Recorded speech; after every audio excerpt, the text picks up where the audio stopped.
15,000 men. The most decorated, most feared, most lethal fighting force Hitler ever created. Veterans who turned Eastern Europe into a graveyard.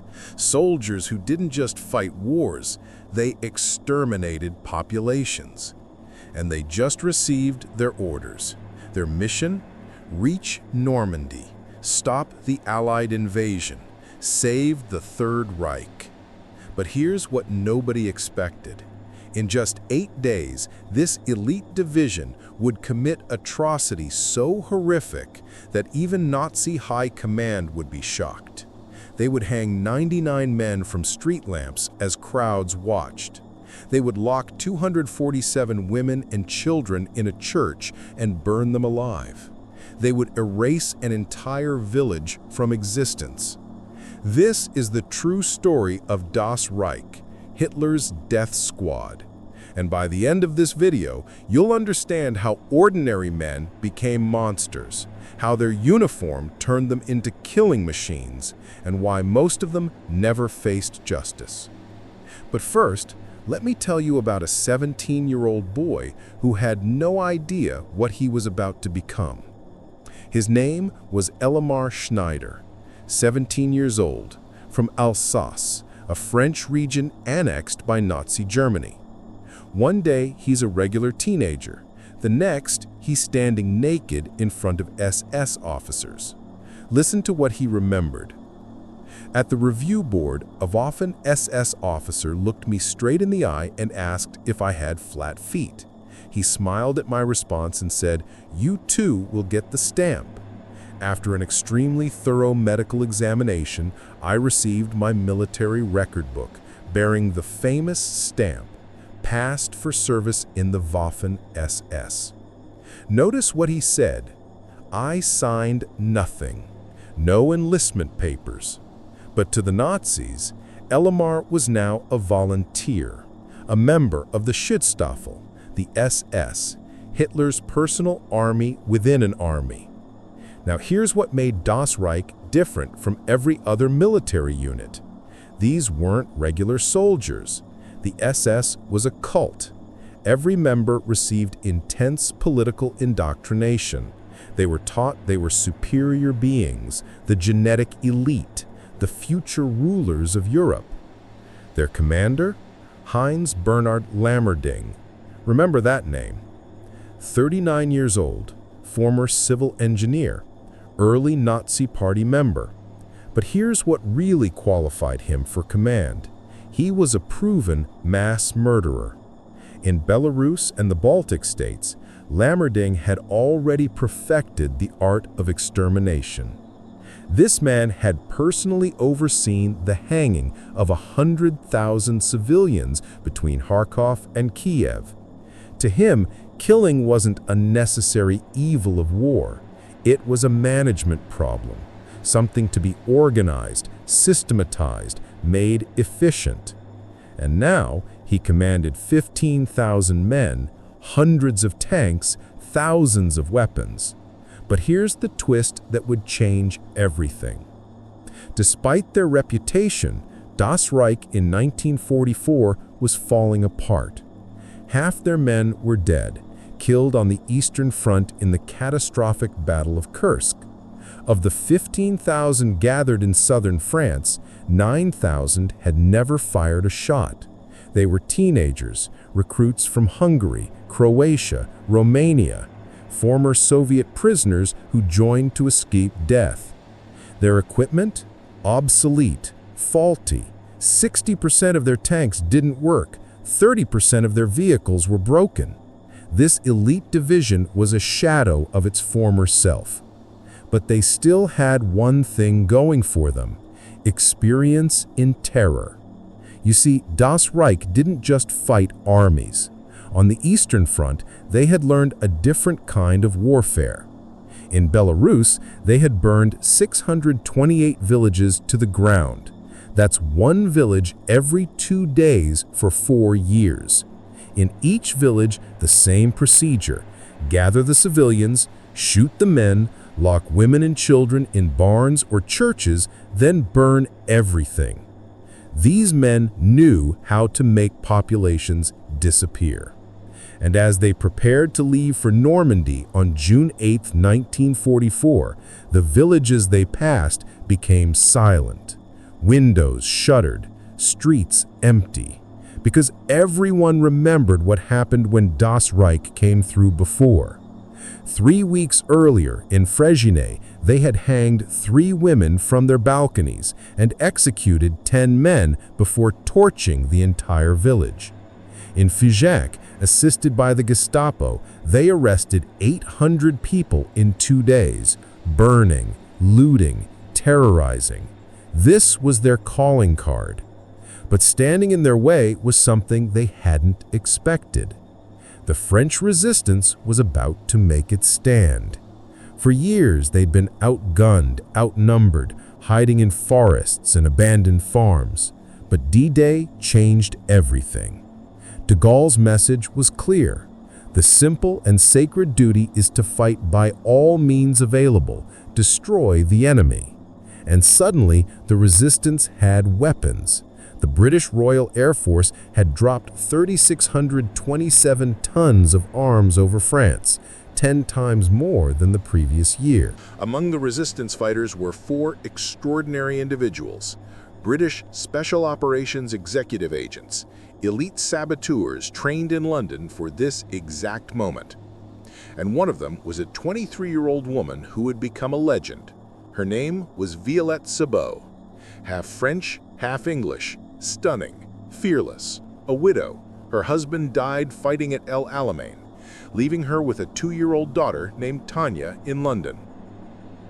During her previous mission in France, Violette had shown such courage under fire that she became one of Britain's most valuable agents. Now, she was back, and her mission was simple but impossible: stop Das Reich from reaching Normandy. Think about that for a second. A 23-year-old woman, a handful of agents, and scattered resistance fighters against 15,000 battle-hardened SS troops. But here's what nobody, not the SS, not even the resistance, knew was about to happen. While Das Reich rolled north, resistance fighters in the town of Tulle made a fatal decision. On June 7th, they attacked. Liberation fever had gripped them. They wanted to free their town before the Allies arrived. After fierce fighting, the German garrison retreated into a munitions factory. By evening, Tulle was free. The resistance celebrated. They had won. They had no idea they'd just signed death warrants for hundreds of innocent people. Because the next morning, June 8th, Das Reich reconnaissance units surrounded the town. 500 SS soldiers, 100 machine guns, armored vehicles. The resistance fighters, exhausted and out of ammunition, fled. But the civilians, they had nowhere to run.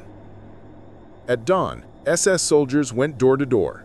Every man aged 16 to 60, dragged from their beds, rounded up in the munitions factory courtyard. Over 2,000 men, standing in rows, waiting. Then the prefect saw posters going up around town. 40 German soldiers were murdered by communist gangs. For every one, 3 will hang. 120 men will be hanged. Their bodies will be thrown in the river. Signed, SS General Heinz Lammerding. At 3:30 p.m., ropes appeared on street lamps, trees, and balconies. The SS forced the entire town to watch. And across the square, at the Tivoli Cafe, SS officers sat drinking, laughing, listening to a gramophone as the hangings began. 10 men at a time. Young Elimar Schneider, our 17-year-old Alsatian recruit, was there. Later, he would say, "We chose hanging because it is more humiliating than being shot. The executioners came from our company, men from the Russian front." For 7 hours, the executions continued. 98 men hanged. 1 shot trying to escape. The victims were 17 to 46 years old, students, hairdressers, accountants, engineers. Only 2 were actual resistance fighters. The rest, wrong place, wrong time, wrong age. And this was just the beginning. 2 days later, June 10, 1944, 75 kilometers away, in a village called Oradour-sur-Glane. It was a normal Saturday. Children were getting medical exams at school. Men were lined up for tobacco rations. The market was busy. 642 people lived there. A peaceful village. No resistance activity, no weapons, nothing. At 2 p.m., the SS troops surrounded the town. Everyone to the market square, now. Robert Hebras, 19 years old, was there. He said, "They separated the women and children from the men. The worst moment was when we had to split up. My friend's son wouldn't let his mother go. Above age 14, boys were considered men. The men were locked in barns. The women and children, 247 of them, were locked in the church. Then, without warning, machine guns opened fire in the barns. Robert remembered, my Alsatian friend said, 'Look out, they're shooting.' He didn't even finish the sentence before they fired. When they stopped, they checked bodies and finished off anyone still moving. Then they covered us with hay and firewood and set us on fire." In the church, 47-year-old Marguerite Ruffanch watched in horror. "The Germans brought in this big crate. I said, 'That's a bomb. We're going to be blown up.' And it exploded. Smoke everywhere. We were suffocating. People screaming. Then they started shooting through the windows." Her youngest daughter was killed by a bullet. Her eldest daughter burned alive. She threw herself out a window. 3 bullets hit her, and she lay there pretending to be dead as the entire village burned. By nightfall, 642 people were dead. Only 6 survived. The SS looted motorcycles, cars, cattle. One officer stole a grocer's cash register. That night, in a nearby school, they feasted and drank. On their map, they drew a red circle around Oradour and wrote 500 dead. They undercounted by 142. But remember Violette Szabo, the British agent trying to stop Das Reich? The same day as the Oradour massacre, she was captured. Near a town called Salon-la-Tour, her car ran into an SS patrol. A firefight erupted. Violette twisted her ankle. She couldn't run. But she didn't surrender. She emptied her weapon at the SS, giving her comrade time to escape. When they finally captured her, the interrogator was Aurel Kovacs, the same SS officer who selected the men to hang in Tulle. Her fellow agents planned a rescue. They would ambush her guards during her daily walk to Gestapo headquarters. But they were too late. Violette had been transferred to Paris. Das Reich eventually reached Normandy, but too late. They lost thousands of men. The division was destroyed. The war ended. Germany surrendered. And here's the part that will make your blood boil. Most of them got away with it. Lammerding, the general who ordered 99 men hanged in Tulle, lived peacefully in West Germany as a construction contractor. Germany refused every extradition request. He died of old age in 1971. Otto Kahn, one of the officers who burned Oradour, died peacefully near Munich in 1978, never arrested. Heinz Berth, who commanded firing squads in Oradour, was finally tried in 1983 at age 63. He got life imprisonment but was released in 1997. He died peacefully in 2007. The Alsatians, like Elimar Schneider, all amnestied. Not one served prison time.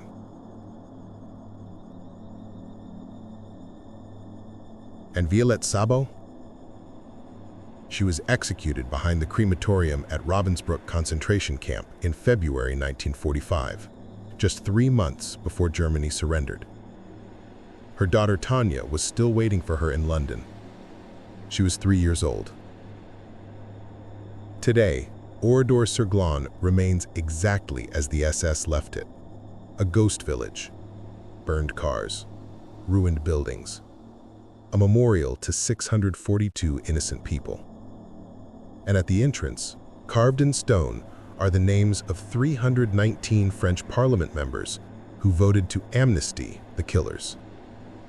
This is what happens when elite soldiers become monsters, when uniforms become permission slips for murder, when justice bends to political convenience. Das Reich was supposed to save the Third Reich. Instead, they revealed its true face: calculated, systematic evil, dressed in medals and military discipline. If this story disturbed you, if it made you angry, if you think people need to know what really happened, subscribe. Share this video, because these stories can't be forgotten. 642 people in Oradour deserve to be remembered. 99 men hanged in Tulle deserve justice. And Violette Szabo deserves to be known as the hero she was.